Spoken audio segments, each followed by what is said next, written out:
Hi guys, this is Ganesh Naik. For November 2022 exam, a lot of students are keeping a strategy which is like, I will completely read the content and then I will go and solve the question bank. I feel that this strategy is not going to be helpful.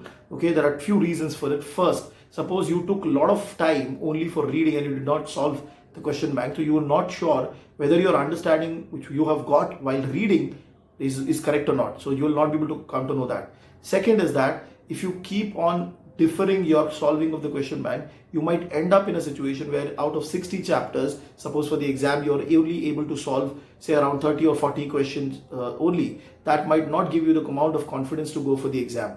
What ideally you should be doing is, suppose you're preparing for the exam, you have completed 15-20 chapters, then side by side you should start revising the old chapters, solve their question bank and also read the new chapter. This should be a balanced approach for your exam. Okay, I hope this video is useful for you. Do subscribe and like my channel.